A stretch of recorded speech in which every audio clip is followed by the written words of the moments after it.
Puedo ver que hay uno, 2, 3, 4, 5, más uno, 6, revisando ya el Drive. Entonces, muchas gracias por eso. Vamos a continuar con la clase que teníamos en cuanto a los principios procesales. Este documento lo dejamos un poquito al tiempo cuando fue la última clase, hace casi 21 días. Y em, vamos a iniciar. Después voy a pedir a todos que prendan sus cámaras de aquí a las 8:30. Cuando estén todos, porque tenemos que tomar fotografía y asistencia de que ustedes están aquí con nosotros en clase. Bueno, estamos hablando de los principios procesales, que son estos, conforme a la Constitución Política de la República de Guatemala, y vimos un poquito sobre el hecho a la intimación procesal como un elemento propio de las personas que tienen que ser sabidas de motivos de detención, y se recordarán ustedes que lo estamos concatenando con artículos 7 y 8 de la Constitución. No son principios que están regulados en la Constitución como tal, pero sí son principios que van concatenados y que son muy importantes que ustedes conozcan y sobre todo manejen juntamente con los principios constitucionales para que en un momento dado, si no son observados, ustedes puedan plantear las garantías constitucionales que ustedes consideren pertinentes, que generalmente es la acción de amparo, ¿no? Hablamos del principio de legalidad. Esto está concatenado con el artículo 12 de la Constitución, artículo 17 y el artículo 1 y 2 del Código Penal y 1 y 2 del Código Procesal Penal. Este principio es aplicable a toda la rama del derecho, toda la rama del derecho, en el cual tiene que haber una norma que establezca los supuestos y condiciones de la ley del orden judicial y en cuanto al tema de las resoluciones pertinentes en esa área. Derecho de defensa, ese sí está considerado como un principio constitucional, artículo 12, y está relacionada con las garantías, la acción de amparo, por ejemplo, y el 92 también que regula la defensa técnica, así como el 71 que regulan los derechos del imputado, entre ellas hacer valer su derecho de defensa. La presunción de inocencia e indulto por reo.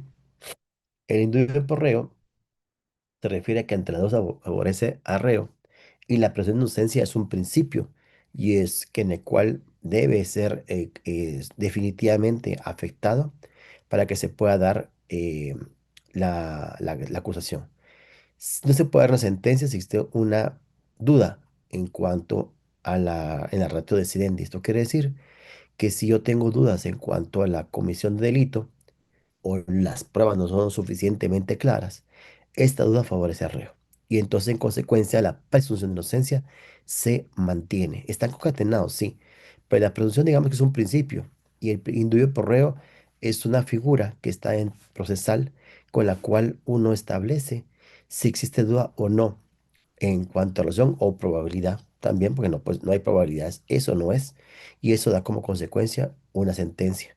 Si no existe esa certeza jurídica que hablamos de los test, esa certeza jurídica, entonces no podría haber de ninguna manera una condena. Seguidamente, derecho de las partes, artículo 4 de la Constitución. Eso hablamos de las diferencias entre las diferencias jurídicas y cada diferencia jurídica es diferente a como cada persona. No obstante eso, esa valoración jurídica nos da una igualdad. Tenemos que tomar en cuenta la diferencia de las partes, pero también al valorarlo, que esas diferencias nos sumen para poder establecer cuál es la valoración y ver la igualdad entre cada una de ellas. Hablábamos de este caso que no podemos nosotros teníamos una persona, dos personas que cometen un delito, uno es menor de edad. Ok, hay diferencias, claro, entre uno y otro, pero el delito es el mismo, ambos cometieron delito, homologamos el delito a cada una de las diferencias, pero ahí venimos nosotros y vemos que la sentencia es diferente, uno es menor de edad y otro es menor de edad, pero en cada caso hay diferencias, hay sentencia y se reconoce el derecho de igualdad a las partes, siempre tomando en cuenta las diferencias. Derecho juez natural, ya hablamos de esto, tribunales especiales que había en Guatemala antes, y el derecho de no declarar contra sí mismo, que es una facultad que tiene la ley en cuanto a que no se puede tomar esto en cuenta, sea para bien o para mal. No em, podría constituirse una persecución penal en virtud de esta garantía, si es que es falso lo que está diciendo. Hablamos del principio de valor libertatis, la independencia judicial y la exclusividad de la carga del ente acusador. La libertatis es aquella que en la cual se sustenta las medidas sustitutivas. Las medidas sustitutivas pues tienen que darse como regla, digámoslo así, pero y se debe privilegiar. Artículo 13 de la Constitución y 14 del Código Procesal Penal. La independencia judicial es una facultad, es una potestad que tienen los jueces de dictar sentencias, porque sin esa independencia, pues están sometidos a un control, no tenían esa independencia, esa autonomía para dictar las sentencias. Y finalmente, quien tiene que probar es el ente acusador. No obstante eso, también es permitible, y lo vamos a ver más adelante, que en la plataforma práctica usted también puede hacer una defensa técnica con carga probatoria para poder contrarrestar puntualmente esta obligación del ente acusador. No bis in idem, no se puede ejercer una acción por los mismos hechos contra la misma persona. Recuerden que es una cuestión remanentemente individual. La responsabilidad penal es única y es personal. Por eso hablábamos de esta principio. Es un principio que en la cual no se puede eh, perseguir a la persona por un delito más de una vez. Se parece mucho a la cosa juzgada, solo que en civil, igual que en contencioso, la cosa juzgada, si un juicio se conoció, en civil sería el sujeto, el objeto y la causa. Si el sujeto y el objeto de la causa son lo mismo, entonces sí es una cosa juzgada y se puede plantear la excepción de cosa juzgada. Aquí es diferente porque en el civil sí tiene que haber identidad de las partes, sí tiene que haber identidad del objeto del juicio y tiene que haber identidad de la causa de pedir o petit causum. En cambio, en la penal eh, puede ser inclusive diferentes a cuestiones, pero el juez puede tener un poquito de margen de maniobra al determinar que finalmente lo que se busca es una condena por un delito que ya se cumplió o que fue juzgado o que fue absuelto. ¿De acuerdo? Es diferente civil a penal. El penal en este caso es mucho más amplio y eh, menos complejo que el civil. El plazo razonable también lo vimos como una facultad, como una obligación que tienen los jueces, pero esta obligación sí tiene un plazo y para eso están los días y las horas y en caso de que no se cumpla con ese plazo razonable, la Constitución Política de la República de Guatemala nos indica que podemos plantear una exhibición personal en virtud de que una persona no ha sido escuchada. Claramente vamos a ver como más adelante que lo que dice la ley es que deben ser escuchados. No dice que debe ser llevado a cabo en las diligencias de primera declaración. Entonces, generalmente, en el artículo 6 lo que se hace es que el juez competente le hace saber solamente el motivo de su detención. Y ya posteriormente, en un lapso de tiempo muy largo, ya se establece que va a proceder con sucesión jurídica, que son cosas diametralmente diferentes. El derecho a la defensa, que también vimos, es un derecho que se vincula a un mecanismo elemental, actividad instrumental. Dijimos también que la defensa viene de derecho antiguo. Me acuerdo que alguien de ustedes hizo favor de leer esto de los patronos y los libertos, y hablábamos abogados, que por eso la palabra abogado deriva de la advocati, como se llama a los defensores hoy en día. Seguimos ahí, hablábamos del maestro Efraín Nájera Farfán, el derecho a un recurso de forma improcedendo. Ahí hablábamos de un tema que creo que vamos a verlo posteriormente, en cuanto a que la Corte de Constitucionalidad señaló de que hay principios que están utilizando como medio de impugnación. Entre ellos tenemos la actividad procesal defectuosa. Corte de Constitucionalidad ha señalado que la actividad procesal defectuosa no es un principio, perdón, no es un medio de impugnación, sino que es un principio en el cual se puede sustentar este medio de impugnación. No obstante ello, se considera que es un principio. Y cuando hablamos de forma judicando, generalmente ahí hablamos de la apelación y la casación, de norma sustantiva. Entonces, sustantivo es la apelación por motivo de fondo.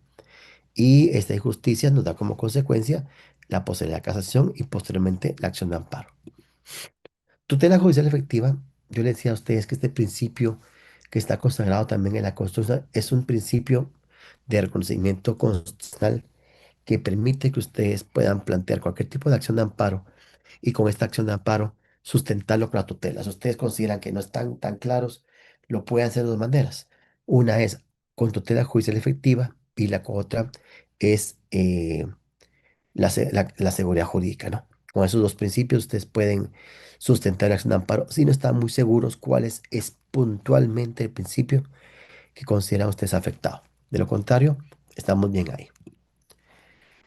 De hecho, juicio parcial viene mucho con el derecho de juez natural y la cosa juzgada, que se parece mucho al tema de la doble persecución, no bis in idem, pero como expliqué, la cosa juzgada es un poquito más compleja porque si requiere eh, elementos subjetivos diferentes al no bis in idem.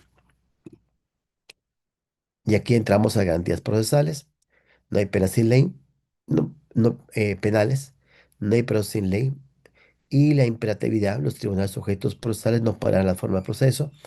Muchas veces se alega eso dentro del principio de principio de actividad perfectuosa, en la cual se está variando la forma de proceso y se ataca conforme el artículo de la imperatividad.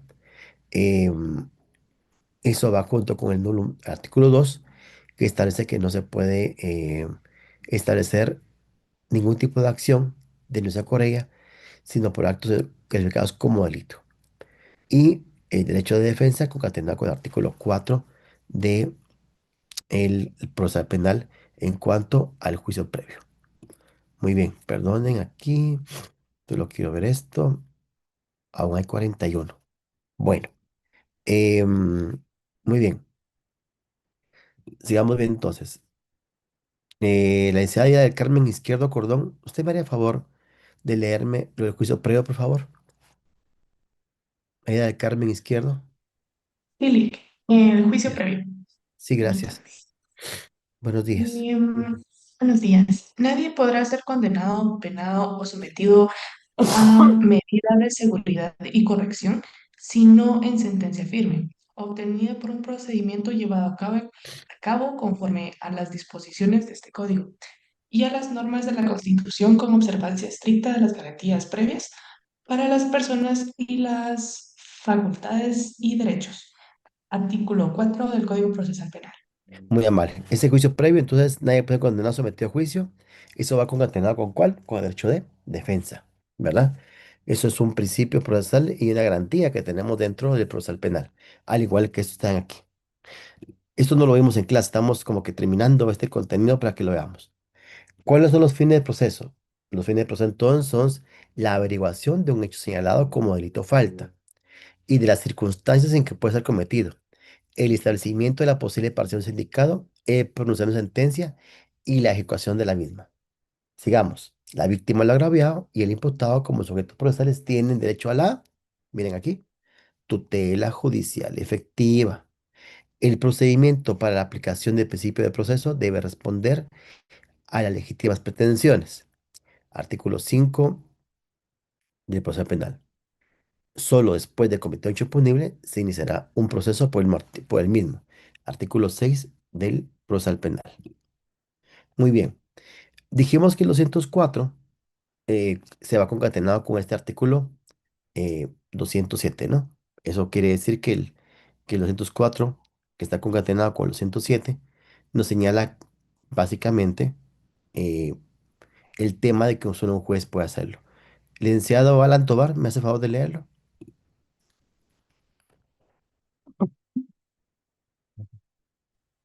Claro que sí, Lico. Muy amable, gracias. Buenos días. Muy buenos días. Independencia e imparcialidad. Muy El bien. juzgamiento y decisión de las causas penales se llevará a cabo por jueces imparciales e independientes, solo sometidos a la Constitución y a la ley. La ejecución penal estará a cargo de los jueces de ejecución. Por ningún motivo, las restantes autoridades del Estado podrán arrogarse el juzgamiento de causas o la reapertura de las ya terminadas por decisión firme. Nadie puede ser juzgado, condenado, penado o sometido a medida de seguridad y corrección, sino por los tribunales designados por la ley antes del hecho de la causa. Artículo 7 del Código Procesal Penal. Eso tiene clases, gracias, Alan. Esto tiene concatenación con el artículo 204, ¿se acuerdan? El que hablamos de la independencia judicial. O sea que tenemos que ir concatenando miren, independencia judicial, que miran ahorita en la diapositiva, 203, perdón, de la Constitución. Y ahí solamente por los jueces, ¿verdad? Entonces van concatenándose estos principios junto con los principios constitucionales. Vamos a ver, cosa juzgada e independencia. El Ministerio Público también tiene independencia y puede también ejercer la acción penal y la investigación conforme a su ordenación.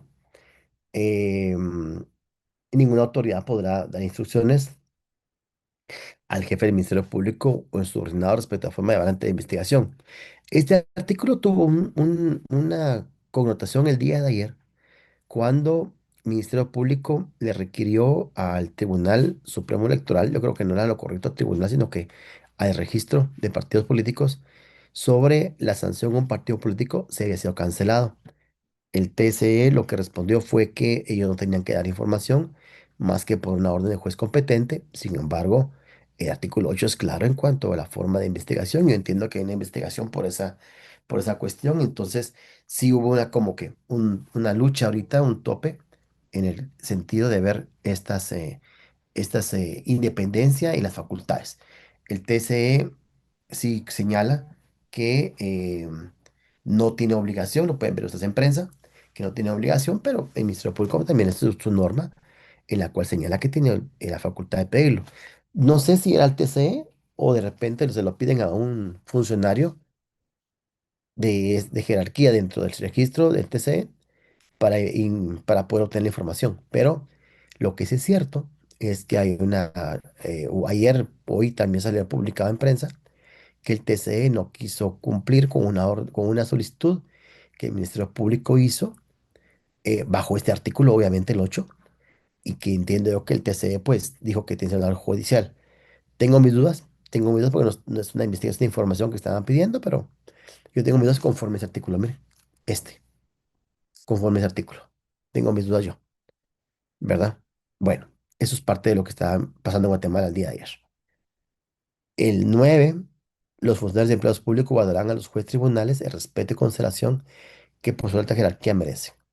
Las órdenes, resoluciones o mandatos que los mismos dictarán en esas funciones se acatarán inmediatamente. La infracción de precepto, artículo 9. Recuerden que ese funcionario de empleados públicos habla del proceso penal y habla de juez tribunal. Usted tiene que acatarlo inmediatamente y obviamente se puede ganar lo que corresponda. Es de la obediencia, ¿no? Sigamos con el artículo censuras y coacciones. Bueno, se puede censurar a un juez, se puede acusar a un juez, se puede recomendar a un juez. No se debería, no se debería, pero últimamente hemos visto nosotros que algunos funcionarios y algunas personas privadas le han dicho al juez, le recomiendan cómo debería resolver, ¿verdad? Ustedes. Esto no se puede, no se puede, no se puede censurar, coaccionar, recomendar cómo debería eh, el juez resolver. Porque entonces, si se infringe, se va en contra del artículo 204 que ya vimos y el artículo del proceder penal en cuanto al 8 y el otro, para ver que no se le puede censurar a un juez por sus acciones y decirle que cómo tiene que resolver. Criterio jurisdiccional, obviamente, seguimos hablando del 204 en cuanto a que los sujetos procesales deben acatar las resoluciones del tribunal. Aquí se habla de sujetos procesales. El otro se refería a todos, porque son sujetos que dicen que hay un proceso, ¿verdad ustedes? La fundamentación es un tema muy interesante que va concatenado con el tema de la tutela judicial efectiva y con eh, el principio de seguridad jurídica que decía ustedes, ¿verdad? Vamos a pedirle favor a la licenciada Evi Pérez que nos lea la fundamentación, por favor. Bueno, decirle que dice el señor que, espera, Licenciada Luisa Rosalinda, no, usted no. Licenciada Evi Pérez. Pero usted quiere leer, léalo usted. Buenos días, ya estoy acá, licenciado. Muchas gracias, maestra Evi. Fundamentación. Los autos y las sentencias contendrán una clara y precisa fundamentación de la decisión. Su ausencia constituye un defecto absoluto de forma.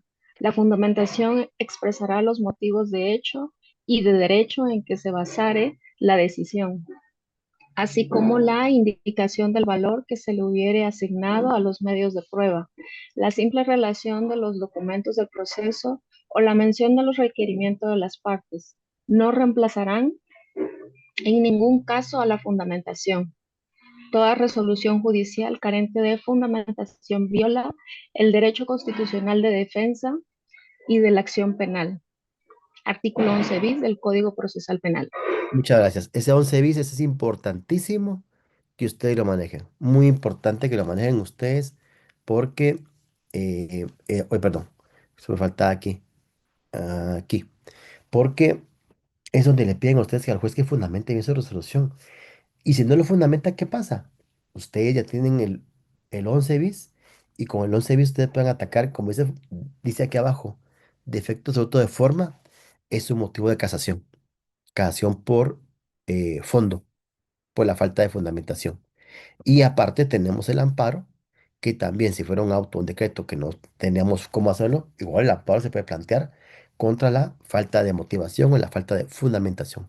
Entonces, un auto que no tenga fundamentación, pues no podrá hacer una apelación especial, pero sí se podría plantear el recurso pertinente o bien la acción de amparo contra ese auto, ¿no? Y ese auto, pues la acción de amparo sería por la falta de fundamentación en cuanto a lo expresado. Fundamentado en el artículo 11 bis, tutela judicial efectiva y certeza jurídica, nosotros hemos hablado. Entonces, al momento de sustentar ustedes sus peticiones, y igual, cuando ustedes toque ya resolver, tendrán que hacerlo conforme al 11 bis, el 204 la independencia, y tendrían que hacerlo conforme el principio de certeza jurídica y seguridad jurídica, obviamente, tutela judicial efectiva y el deber de obligación de fundamentación que está en el 11 bis del proceso penal. Obviamente, también está la obligación de motivación en materia civil, en materia contenciosa, que está regulado también en la ley de orden judicial, en la cual indica las resoluciones que deben contener, y dentro de eso está la motivación clara de los hechos en los cuales se formula la resolución. Ahí está también el fundamento para poder plantear la acción de amparo si necesaria. Siempre por la falta de fundamentación. Entonces, si a usted no le fundamenta bien, no le resuelven bien, o le dicen nada más, veas el estado de los autos, eso no es una motivación. No le están dando una respuesta clara y precisa de la decisión. Es algo muy vago. Y cuando esa vaguedad es grande, entonces ya ustedes pueden plantear una acción para ejercer las garantías en contra de esa conculcación de sus derechos. Plantean el 11 bis, plantean el tutela judicial efectiva, plantean certeza jurídica, falta de motivación, obligación de resolver, etcétera. Tanta doctrina que hay en la Corte sobre esto. Entonces, esa es parte del 11 bis que tenemos como principios y que tienen que ser desarrollados. El siguiente es la obligatoriedad de publicidad, que hablamos del artículo 12. Siempre existirá esa posibilidad. Y seguidamente tenemos la indisponibilidad, que es los tribunales no pueden renunciar al ejercicio de su función, sin los casos de la ley especialmente permitidas, por competencia, por jurisdicción, etcétera. Los interesados no pueden recurrir al tribunal distinto de reputado legalmente para efectos competentes. Artículo 13 de la Constitución. Aquí está la presunción de inocencia y, y el principio de indubio por reo junto y manera trabajada. A ver, licenciada Estrella Pérez, hagan favor, leámoslo. Estrella Pérez, Buenos días, Lee, ¿me escucha? sí, la escuchamos, Ah, gracias. buenos días. Tratamiento como inocente. El proceso debe ser tratado como inocente durante el procedimiento, hasta tanto una sentencia firme lo declare responsable y le imponga una pena o una medida de seguridad y corrección. Las disposiciones de esta ley que restringen la libertad del imputado o que limitan el ejercicio de sus facultades serán interpretadas restrictivamente en esta materia. La interpretación extensiva y la analogía quedan prohibidas, mientras no favorezca a la libertad o el ejercicio de sus facultades. Las únicas medidas de coerción posibles en contra del imputado son las que este código autoriza. Tendrán carácter de excepcionales y serán proporcionales a la pena o medida de seguridad y corrección que se espera del procedimiento, con con estricta sujeción a las disponibilidades pertinentes. La duda favorece al imputado. Artículo 14 del Código Procesal Penal. Muchas gracias. Entonces veamos. Tenemos primero tratado como inocente. ¿A qué le recuerda esto? Presunción de inocencia, ¿a ustedes? Presunción de inocencia. De ahí habla de la duda favorece al reo. ¿Dónde está eso? Tu. Aquí está. ¿Eso qué recuerda a ustedes? Al a la presunción de inocencia y el indulto por reo. Esta es la presunción de inocencia y aquí está la duda que teníamos al lado de la indulto por reo. Esto es indulto por reo y esta es la presunción de inocencia contenidas dentro del artículo 14 del proceso penal. ¿Se dan cuenta? ¿Cómo es que los principios están dentro del código? No están explicados como principios, pero sí están desarrollados. Y es como tenemos que tenerlos, ¿no? Y ya vimos también que había esta medida que sí habla excepcional. ¿Qué, qué figura es? Ya la vimos. Hablamos de principio de favor libertatis. Miren, la regla general, la libertad y la prisión es la excepcional. Se parece mucho para ustedes. Entonces, si venimos para abajo, aquí, aquí tenemos la presunción de inocencia. Aquí abajo está el de por reo. Y esta parte que está aquí es la favor libertatis. ¿Se entiende? Aquí hay los tres principios. Uno, de aquí para abajo. Dos, sí, favor libertatis. Y este es el indubio pro reo. Estos tres elementos están contenidos en el artículo 14 del Código Procesal Penal. ¿Dudas hasta ahí? Bueno, pues ya vieron que están los tres, ¿verdad? Poquito a poco es como se aprende esto. Veamos la que son libre. Alex Lima, por favor, léame los dos temas aquí. Alex Fernando Lima. Y con Ahí gusto, buen estamos. día. Buen día, Alex. Declaración libre. El imputado no puede ser obligado a declarar contra sí mismo ni a declararse culpable. El Ministerio Público, el juez o el tribunal le advertirá clara y precisamente que puede responder o no con toda libertad a las preguntas, haciéndolo constar en las diligencias respectivas. Artículo 15 del Código Procesal Penal. Ujú. Respecto a los derechos humanos, los tribunales y demás autoridades que intervengan en los procesos deberán cumplir los deberes que les imponen la Constitución y los tratados internacionales sobre respeto a los derechos humanos. Artículo 16 del Código Procesal Penal. Muchas gracias, Alex. Esto, el segundo, se refiere al control de convencionalidad, en la cual estamos enmarcados en Guatemala como consecuencia de los convenios internacionales en materia de derechos humanos. Eso está regulado en artículos 44 y 47 de la Constitución Política de la República de Guatemala, y de ahí nace el tema del bloque de constitucionalidad. El bloque de constitucionalidad es un bloque, digámoslo así, donde el centro de la pared presenta como un bloque de blocks. El centro de la Constitución, a la izquierda, a la derecha, tiene más normas de carácter internacional que están al mismo nivel que la Constitución. Y estos son los tratados internacionales, sobre todo los que tienen que ver con respecto a derechos humanos. No todos los tratados, de hecho, Corte Constitucional sacó una sentencia antes de ir a Semana Santa, en la cual señala que no todos los tratados internacionales tienen esa figura de ser parte del bloque de constitucionalidad, sino por el contrario, únicamente los derechos humanos. Al ser parte del bloque de constitucionalidad y se reconoce en Guatemala, prácticamente tenemos la obligación, y es obligación de los jueces y de las partes, de que este control de convencionalidad sea aplicado en sentencias. Por eso que ustedes van a ver que muchas sentencias sustentan en la Convención Americana y depende de cada caso concreto, si Belén do para, la ley Pina pues también te da sus aristas, etcétera. Todo ello deviene y se concatena con el respeto a derechos humanos. Pero ojo, este respeto a derechos humanos se refiere esencialmente al artículo que forman parte del bloque de constitucionalidad. Te voy a compartir el documento a ustedes en un momentito para que lo vayan leyendo, cómo es la sentencia de la Corte de Constitucionalidad en cuanto a que solamente los convenios internacionales en materia de derechos humanos tienen ese nivel de bloque. Cualquier otra norma internacional, aunque sea un convenio, si contraviene la Constitución, em, se conculca la Constitución por el principio de supremacía constitucional.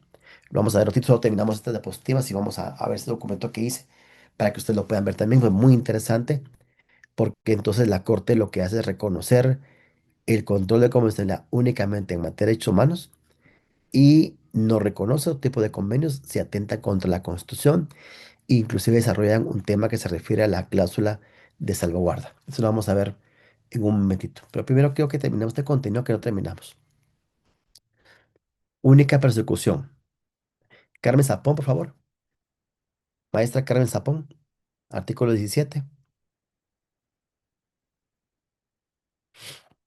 Mm, Gracias, maestra. Ya la vi. buen día. Buenos días. Nadie debe ser perseguido penalmente más de una vez por el mismo hecho. Sin embargo, será admisible una nueva persecución penal. Uno, cuando la primera fue intentada ante un tribunal incompetente. Dos, cuando la no prosecución proviene de defectos en la promoción o en ejercicio de la misma. Tres, cuando un mismo hecho debe ser juzgado por tribunales o procedimientos diferentes que no puedan ser unificados según las reglas respectivas. Muy bien, Artículo muchas gracias. 17 del Que sea Código. mejor, maestra. Tiene catarrito, Gracias. parece igual que yo con la tos aquí. Bueno, Sí, yo un creo que poquito. a todos nos está dando eso y está bien duro, por eso estoy hablando así como que en otra tonalidad, ¿verdad? Pero es parte de eso. Única persecución, ya la hemos visto también con el tema de la cosa juzgada y también adelante la vemos también que no bis in idem se refiere a esto, solo que el código se señala cuáles son los supuestos con los cuales hay excepciones a este no bis in idem que está aquí. Uno, 2 y 3. Artículo 17 del procesal penal. A ver, hablemos de la cosa juzgada, de derecho a la defensa, la continuidad y la igualdad en el proceso. A ver, César Yosco, ¿me puedes hacer el favor de leerme los cuatro, por favor? César Yosco, ya lo vi, Aquí estoy, hasta arriba. licenciado. Muy Los buen día. cuatro, por favor, muy buen día. Cosa juzgada. Un proceso fenecido no podrá ser abierto de nuevo, excepto en caso de revisión conforme a lo previsto en este código. Artículo 18 del Código Procesal Penal. Defensa. La defensa de la persona o de sus derechos es inviolable en el proceso penal. Nadie podrá ser condenado sin haber sido citado, oído y vencido en procedimiento preestablecido y ante tribunal competente, en el que se haya observado las formalidades y garantías de ley. Artículo 20 del Código Procesal Penal. Continuidad. No puede suspenderse, interrumpirse ni hacerse cesar un proceso en cualquiera de sus ámbitos, sino en los casos expresamente determinados por la ley. Artículo 19 del Código Procesal Penal. Igualdad en el proceso. Quienes se encuentren sometidos a proceso gozarán de las garantías y derechos que la Constitución y las leyes establecen, sin discriminación. Artículo 17 del Código Procesal Penal. Artículo 21 del Código Procesal Penal.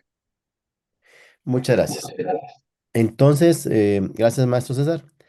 Cosa juzgada, ya lo vimos, no bis in idem, derecho de defensa, ya vimos tutela judicial efectiva, derecho de defensa, artículo 12. Pero aquí tenemos el artículo 20, ¿verdad? Ustedes aquí hay que concatenar entonces el 12 con el 20 del procesal penal. Eso es lo que nos manda a llamar ahorita este documento. La igualdad de proceso, ya lo vimos, artículo 2 de la Constitución, y lo desarrollamos también, pero también está el artículo 17 y el artículo 21. Aquí está el tema de Luis Ferrajoli, la igualdad y la diferencia. Ustedes, lo que hablamos de diferencias entre un menor de edad y un mayor de edad, cometen un delito, pero hay diferencias de tratamiento es diferente, pero siempre debe existir una igualdad. El artículo 19 es el del oral, debate público, en la continuidad. Antiguamente, no se recordarán ustedes, pero yo vi debates donde se iban casi las 24 horas y no paraban y no paraban y no paraban. Pues ya poco a poco lo fueron cambiando. pero la continuidad pues se suspende y se programa seguidamente para darle continuidad. No se puede suspender, eso sí no se puede, pero sí se le puede dar continuidad y se va llevando poco a poco. Eso es lo que tenemos aquí en cuenta en la continuidad. Y finalmente tenemos lugar de asilo y la vía diplomática. Maestro Héctor Díaz, si me hace favor de leerme esos dos temas, por favor.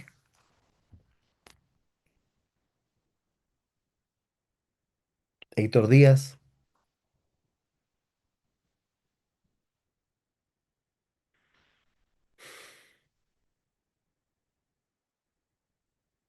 Maestra Abigail, me hace favor usted mejor, que el maestro Héctor Díaz como que no está conectado o está entrando, lo vio ahorita. Maestra Abigail, solo dice Abigail nada más.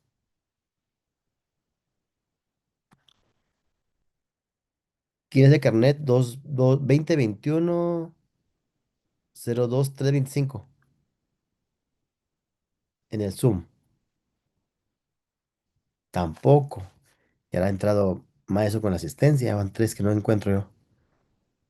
A ver, Claudia Casali. Uno, dos, tres. Maestra Claudia Casali. Claudia Casali. Sí, Ya la vi. licenciado. Por favor. Estos dos nada más, mire. Artículo 22. Lugares de asilo. Eso mero. Salvo los tratados internacionales, el Estado no reconoce en su territorio lugares de asilo en donde los delincuentes consigan la impunidad o la disminución de sus condenas. Artículo 23. Vías diplomáticas. Los extranjeros no podrán recurrir a la vía diplomática sino por denegación de justicia y, en todo caso, hasta que hubieran agotado todos los recursos que establecen las leyes guatemaltecas. No deberán entenderse por denegación de justicia el hecho de que un fallo o una resolución sea contrario a sus intereses. Bien, gracias. Entonces aquí tenemos, antes pues dice, bueno, no vamos a poder, lugar donde pueda disminuir las penas. De hecho, tampoco hay Guatemala tampoco tiene todavía tratados en los cuales puede intercambiar de privados de libertad, por ejemplo. No hay. En otros países sí, por razón de su nacionalidad.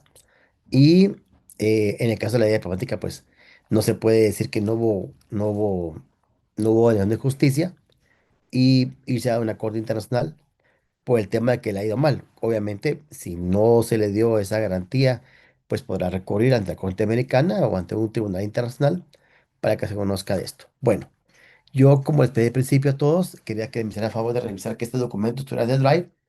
Muchos de ustedes están ahorita con el documento abierto, hay 2, 4, 5, 6 abriéndolo. Entonces le voy a pedir que pasen a otro documento que siempre está ahí.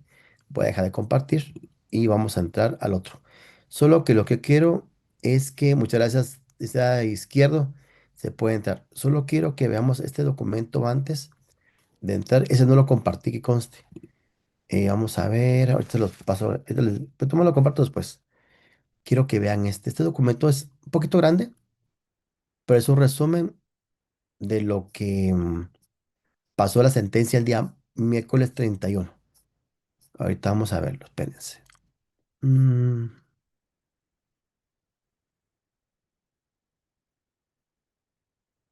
híjoles.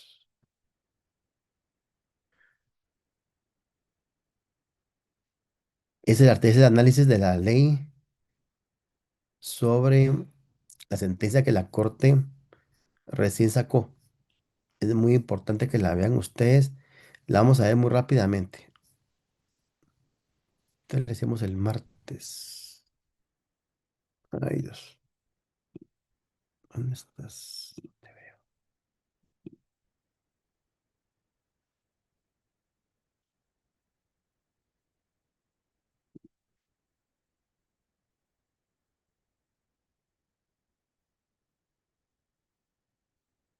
Bueno, esa pequeña pueden leer porque es un poquito largo lo que les explico yo. Ahorita la pongo en la pantalla. Muy bien.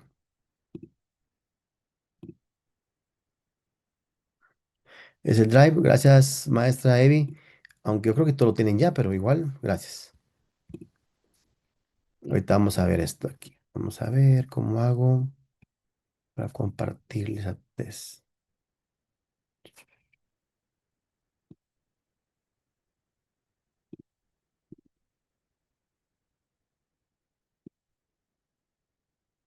Aquí estamos ya.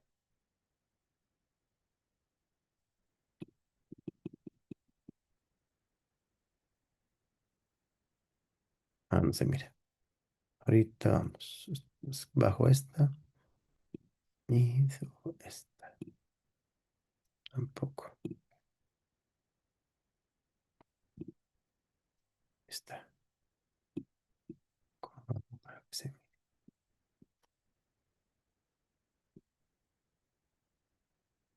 mire?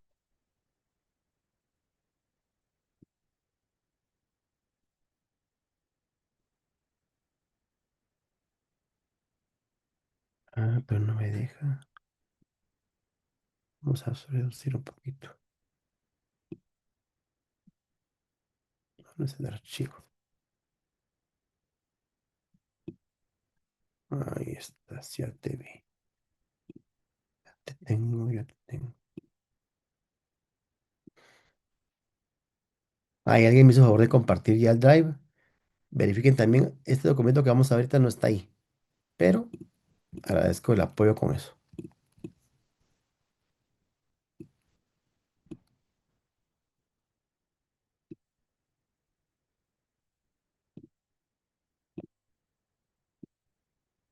Está.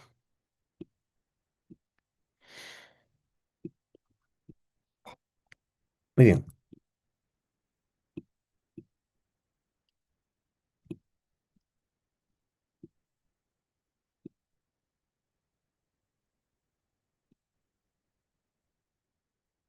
Rápidamente lo vamos a ver. Miren pues, el artículo 27 del Convenio de Viena, lo vamos a leer mejor. Voy a pedir que me vayan a leerlo. Vamos a ver, licenciada Laura Leticia Pérezón, por favor. ¿Está por ahí? Laura Leticia Pérezón. Buenos días, licenciado. Usted me hace favor de ver el uno y el 2, por favor. La introducción y el 2 y lo voy a ir bajando, ¿de acuerdo? Muy bien, Por favor. gracias. Aquí estamos, dele pues. Introducción del debate académico a la resolución judicial definitiva.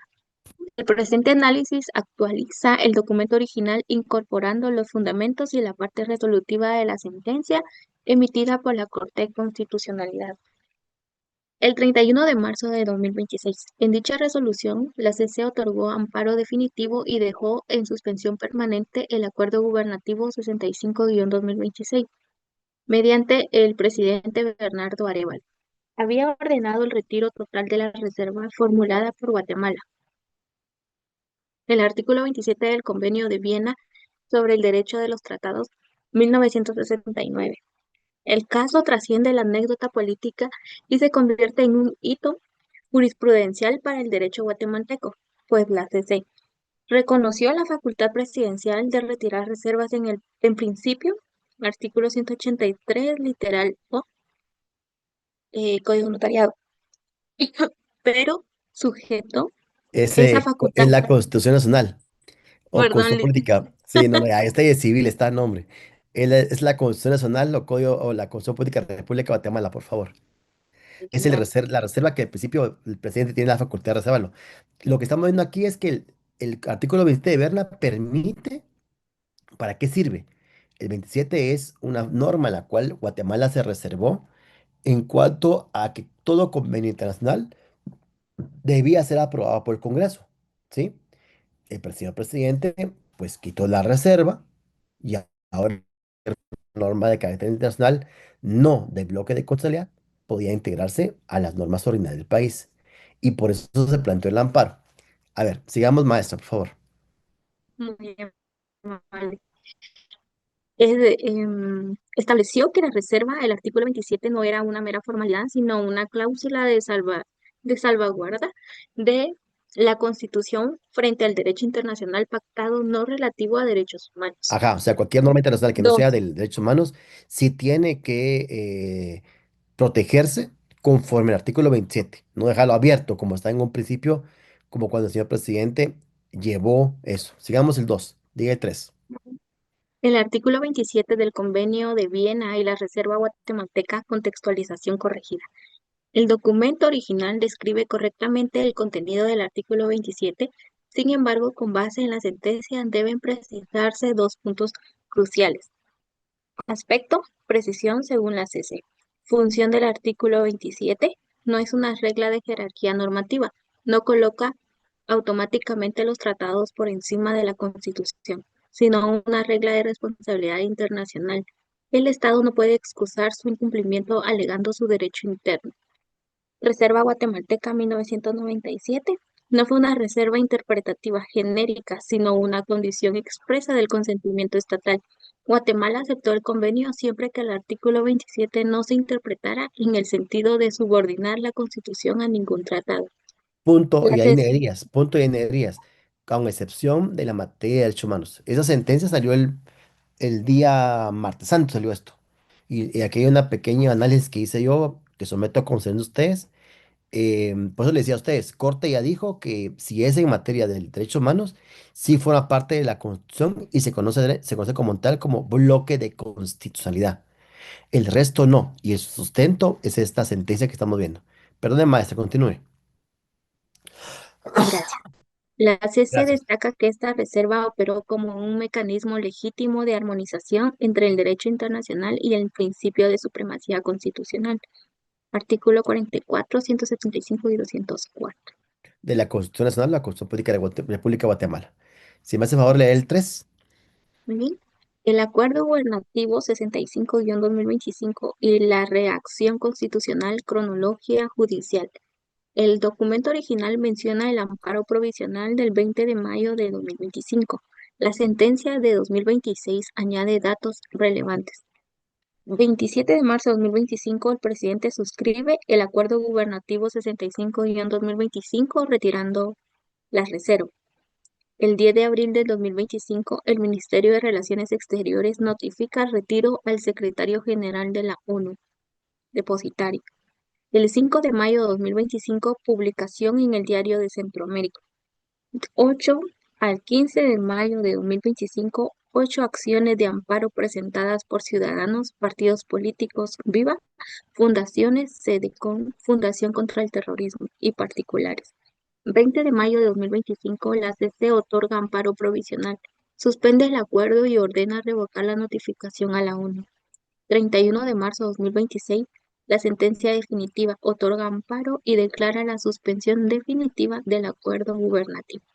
Muy bien, hasta ahí. Gracias, maestra.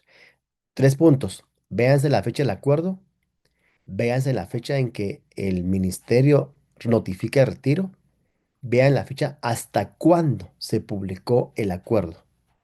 El acuerdo de marzo, en abril hicieron el acto reclamado, notificar el retiro, y hasta el día que publicaron se pudo saber de eso, entonces ya plantearon accionar. Muy interesante algo aquí.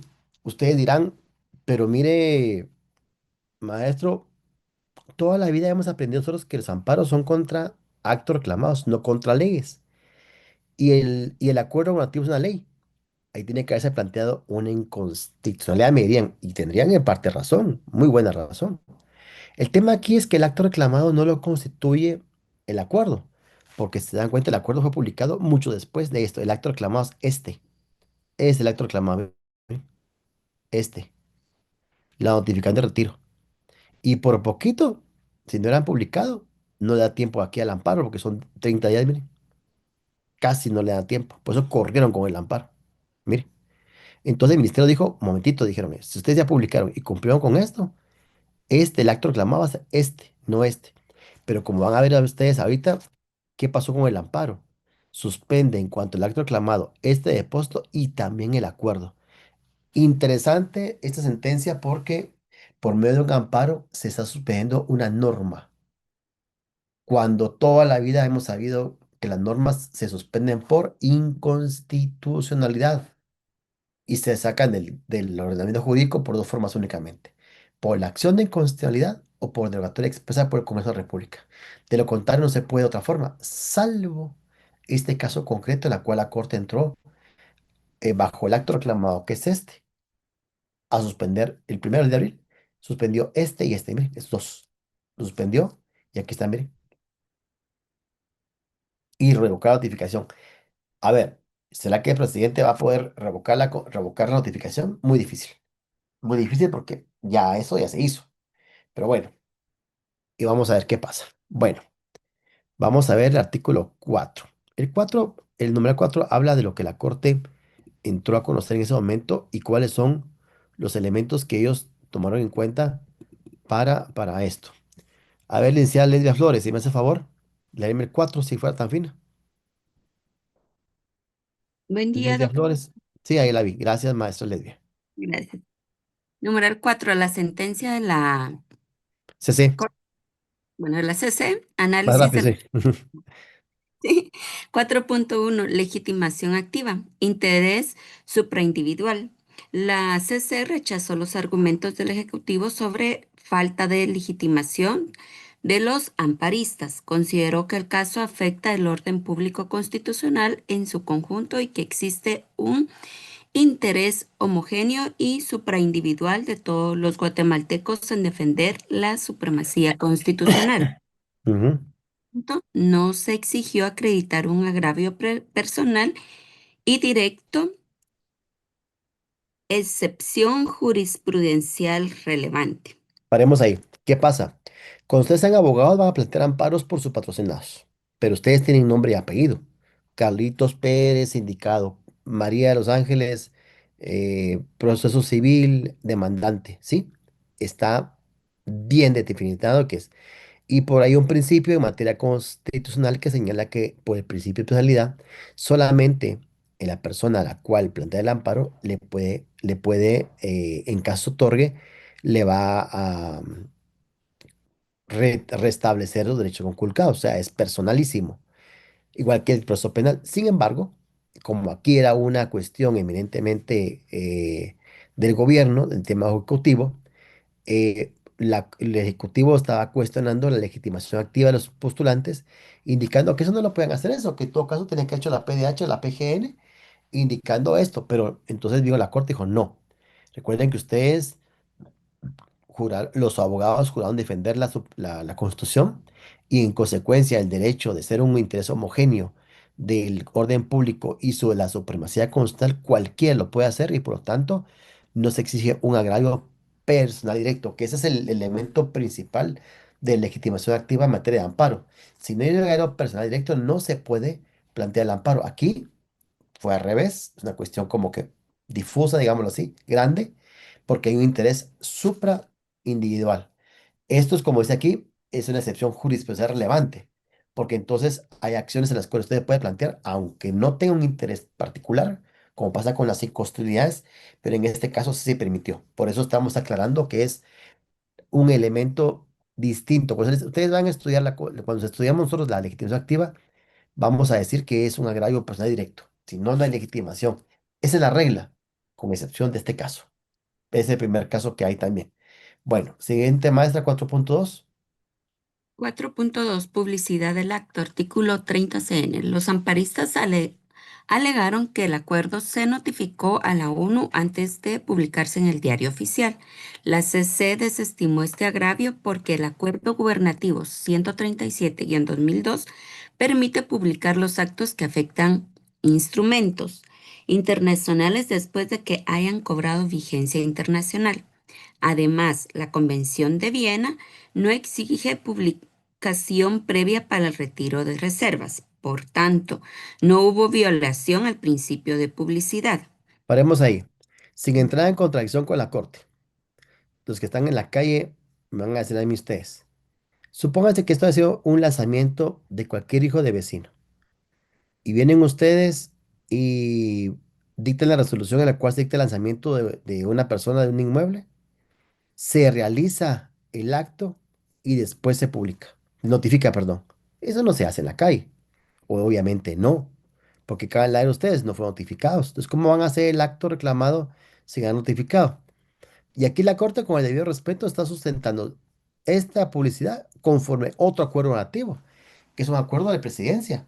Tampoco se podría entonces, se podría decir, bueno, el acuerdo nativo va en contra del principio de derecho de defensa, como pasó aquí, mire, aquí no hay derecho de defensa. Nos la Corte tratando de armonizarlo, vamos a ver más adelante, está diciendo que esta publicidad no tuvo ningún tipo de consecuencia. La verdad que sí. Si ustedes están en la calle y ustedes lo ven en la calle como cualquier hijo de vecino, cuando toque a ustedes no le van a permitir semejante cosa. Le van a decir, bueno, ¿fue notificado o no fue notificado? No fue, no. Ahí va el amparo. Y tienen que volver a notificar para que se realice el acto. Así es. Pero en este caso la corte dijo no, no. Y pues no, ¿verdad? Es otro elemento que hay que tomar en cuenta. A ver, aquí viene la corte y habla de una competencia para retirar reservas. Maestra, si me sigue apoyando, por favor. Con gusto, doctor. 4.3. Competencia para retirar reservas. Presidente o Congreso. Aquí está el núcleo del fallo. La CC realiza una distinción fundamental. Plano, competencia y fundamento. Plano internacional. La competencia del presidente puede retirar reservas como jefe de Estado y director de la política exterior. Artículo 183. Y artículo 7.2 del Convenio de Viena. El fundamento, acto político válido. Plano interno, efectos jurídicos. Si el retiro de la reserva altera el alcance del consentimiento estatal que fue aprobado por el Congreso, artículo 171I de la CN, entonces se requiere intervención legislativa. Ujú. Fundamento, principio de separación de poderes y supremacía constitucional. Conclusión, el presidente actuó intra vires en el ámbito internacional, pero ultra vires en sus efectos internos, porque eliminó una condición esencial que el Congreso había aprobado en 1997 al ratificar el convenio. La reserva era parte del precio, normativo que permitió la armonización entre la Constitución y el tratado. Y de ahí vienen todos los tratados en materias internacionales. Pero recuerden que, ¿de dónde creen que nació el bloque de constitucionalidad? De aquí, del 97, cuando Guatemala firmó este documento, entonces ya todos los convenios internacionales en materia de derechos humanos adquirieron el rango de normas del mismo nivel constitucional, normas de carácter de orden interno y que forman parte del bloque constitucional. Ahora dijo la Corte, mire, hay dos tipos de competencia y eh, si altera el consentimiento tal, entonces sí es del Congreso. Y aquí están hablando de que hay un principio de poderes. Y sobre esa base fue el que el presidente se entiende que la reserva, en este caso concreto, no tiene el presidente facultades para hacerlos. Entonces, ya vamos viendo por dónde va la doctrina que la Corte está ahorita aplicando, ¿verdad? De plano que van a declarar con lo del amparo.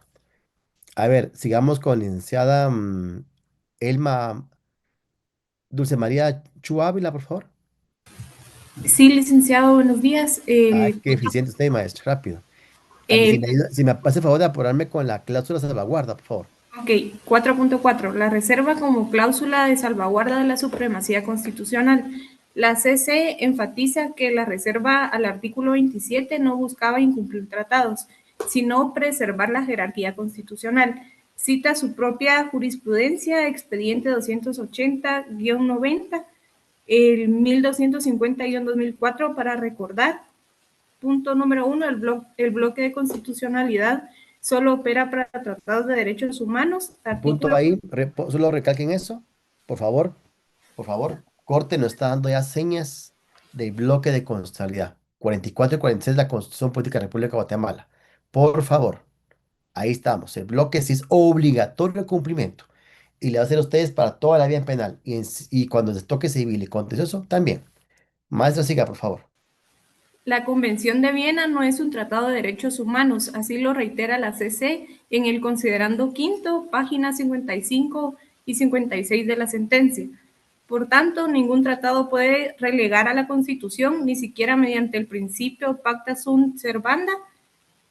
La sentencia añade un ejemplo concreto. En la opinión consultiva 1250 del 2004, caso CICIAX, la CC ya había aplicado la reserva al artículo 27 para impedir que un acuerdo internacional atribuyera funciones exclusivamente nacionales a una comisión extranjera. esa utilidad práctica justifica mantener la reserva. Ujú, muy bien. Sigamos, dama. El 4.5 y el 50 voy a dejar yo, espérenme. Es mi Ok. computador. Aquí estamos. 4.5 Comparado y doctrina internacional. La CC incorpora referencias comparadas. Tribunal Constitucional Federal Alemán, caso Maastricht, Tribunal Constitucional Español, STC 49-1988, Corte Constitucional Colombiana, C-231-97, para sostener que los estados pueden condicionar su consentimiento a los tratados mediante reservas que protejan su identidad constitucional. El retiro de una reserva con efectos internos sustanciales debe pasar por el control democrático del Parlamento. Sigamos. Al siguiente. Implicaciones jurídicas y políticas ampliadas a partir del fallo. A. Para el derecho constitucional guatemalteco, precedente claro, el presidente puede retirar reservas, pero si estas son condiciones esenciales del consentimiento legislativo, se necesita aprobación del Congreso. De lo contrario, la CC anulará el acto. 2. Fortalecimiento del control de constitucionalidad. La CC reafirma su papel como guardiana de la jerarquía normativa frente a actos de política exterior. 3. No toda reserva es igual. La sentencia distingue entre reservas técnicas o menores, que podrían retirarse por el Ejecutivo, y reservas que tocan la supremacía constitucional, que requieren ruta legislativa. Sigamos abajo, espérense. Aquí. Sigamos, maestra, aquí. B. Para el derecho internacional. 1. No hay violación del Convenio de Viena. La CC respeta el artículo 22, retiro unilateral de reservas, pero añade un límite interno derivado de la distribución constitucional de competencias. Guatemala no incumple el convenio, simplemente no perfeccionó internamente el retiro. 2. Principio de buena fe. La CC reconoce que el presidente actuó con buena fe, por eso no condena en costas, pero la buena fe no puede justificar la alteración del orden constitucional. Ah, interesante, a ustedes, o sea, en un principio dijeron que había alteración del orden. En el amparo progresal sobre todo había de una alteración. Cuando se habla de alteración, ¿quién altera el orden, verdad? Alguien comete algo contra la Constitución. Entonces ahí sí se podría decir que hasta había algo de carácter penal, pero la Corte sigue armonizando, va a seguir armonizando. Por favor, maestra, siga. C. Para institucionalidad guatemalteca. La CC envía un mensaje a futuros gobiernos. La política exterior debe respetar los procedimientos constitucionales. Se evita un posible efecto Stoppel que la propia CC menciona como riesgo de mantener la reserva, pero concluye que el riesgo de subordinar la Constitución es mayor. 6. Hasta ahí, maestra, hasta ahí. Ok. Yo explico lo último. A ver, que al final, ¿qué pasó? No hubo ningún tipo de sanción por publicar después de haber hecho el acto. Eso en penal, pues en civil saben que no se podría haber hecho. Dos, la corte está declarando con lugar el amparo y al mismo tiempo está suspendiendo un acuerdo. Eso es una cuestión como que híbrida, mixta, raro, rarísimo. Eso no se da todos los días. Tres, señaló el tema del control de constitucionalidad como guardián de la jerarquía normativa frente a actos de política exterior. Cuatro, si ustedes ven por aquí, eh, la Corte señala un nuevo documento que se llama la salvaguarda como algo esencial para el tema de la supremacía constitucional y el 27 no busca incumplir tratados, sino preservar la jerarquía constitucional. Y la Convención de Viena no es un tratado de derechos humanos. Si fuera de derechos humanos, sí tendría que obligarse a acatar. Y aquí la pregunta que uno dice es más abajito. ¿Qué pasaría si ha sido el Congreso? Lo mismo. El Congreso posiblemente la Constitución le ha hecho la Corte, sí, lo puede hacer. No, perdón, lo hizo, pero no se le puede tomar en cuenta porque no son de que tiene esa facultad, usted está conculcando la supremacía constitucional. O sea, si hubiera sido que el Congreso lo hubiera hecho, no el presidente, la Corte hubiera ido por la misma línea. Se mantiene el tema de la supremacía constitucional y la Corte es guardiana de esa jerarquía normativa frente, aquí está, miren, aquí.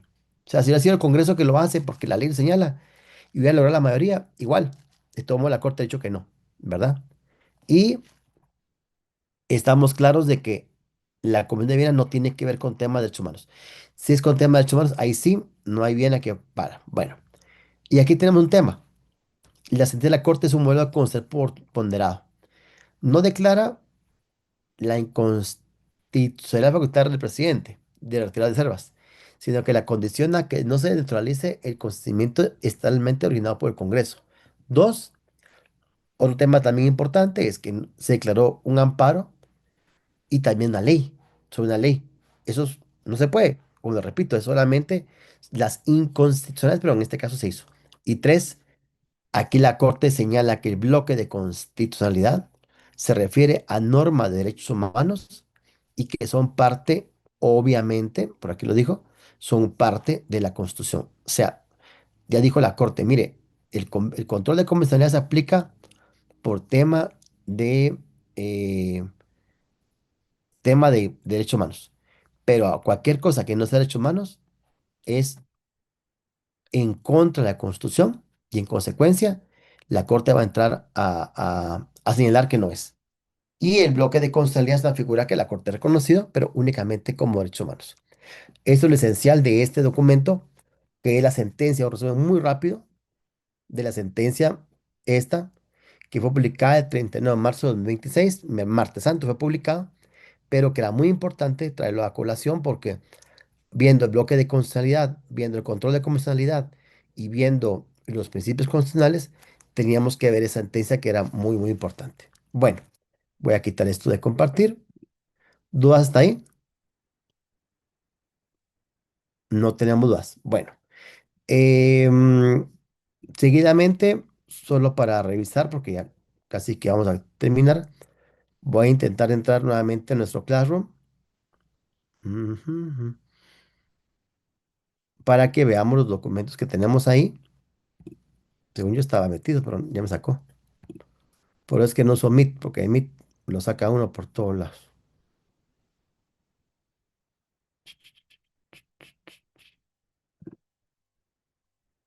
Entramos otra vez. Ujú.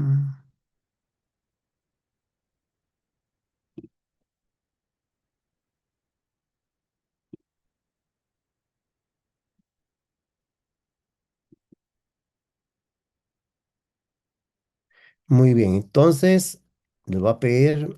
Ujú. Yo he subido documentos, dos documentos hoy, que es de los Historia y Protección de Derechos Humanos, para que me hagan favor de irlo leyendo. Está ya de la, mm, dentro del Drive, ya está subido, para que comiencen a leerlo poquito a poco, para que ustedes después lo veamos viendo ahí en clase. Ya está subido, esto lo estoy viendo yo. Se llama Historia y Protección de Derechos Humanos. Vamos a ver una presentación en PowerPoint y vamos a ver también después un pequeño resumen de esa obra para que ustedes puedan también tenerlo a mano y que no se me atormenten mucho con con esa clase. La siguiente clase que vamos a ver va a ser esto. No la veo publicada, pero igual la vamos a revisar.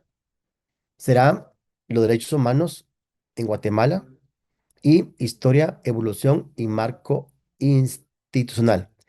Eso es lo que vamos a ver para la siguiente clase.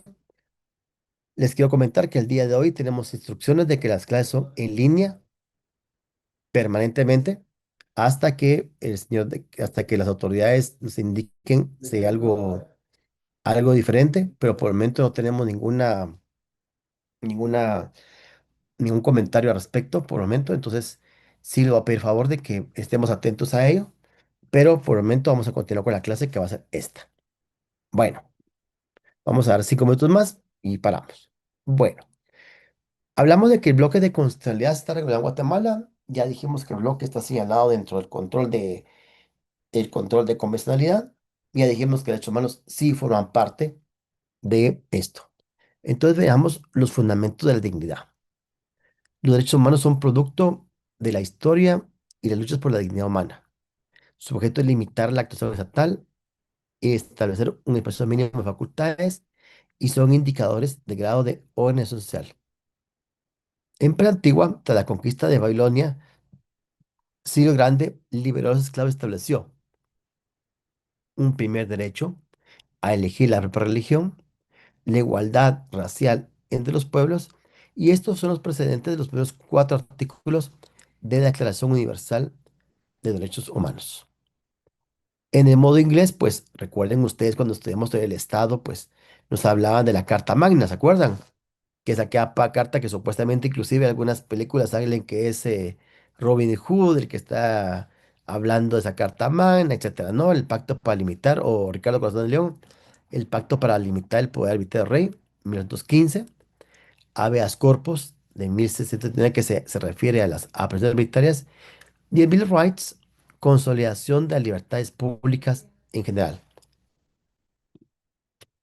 Ya con la modernidad de revoluciones, tenemos hitos jurídicos, Virginia, que es la primera declaración completa de derechos humanos, Francia, después de de la Revolución Francesa, la Declaración de Derechos del Hombre y Ciudadano, y la trascendencia, que es la inscripción formal de derechos en la codificación estatal. Y de ahí ya hablamos como consecuencia de las dos guerras, entonces ya tuvo que ver cómo se internacionalizaba este derechos, y post Segunda Guerra Mundial, y tenemos la ONU en 1945, creación de una autoridad superior para las navegaciones, y el Catálogo Universal de Derechos Civiles y Políticos, Declaración Universal de Derechos Humanos de 1948. Los pactos internacionales tenemos los derechos civiles, libertad individual, derecho a la vida y participación política, derechos sociales, economía, salud, educación y bienestar colectivo, y los vínculos jurídicos son instrumentos vinculantes que se obligan a los estados a su cumplimiento real. Y aquí está nuestro control de convencionalidad. Bueno, jóvenes, yo creo que por el momento vamos a parar ahí, y solo voy a revisar que el documento ya está. Solo voy a revisar que esté la presentación, y yo creo que la siguiente semana tendremos ya la siguiente parte de este contenido, y vamos a poder ver la parte de los derechos humanos como parte del control de constitucionalidad. No sé si tiene alguna duda. Por favorcito, estoy atento.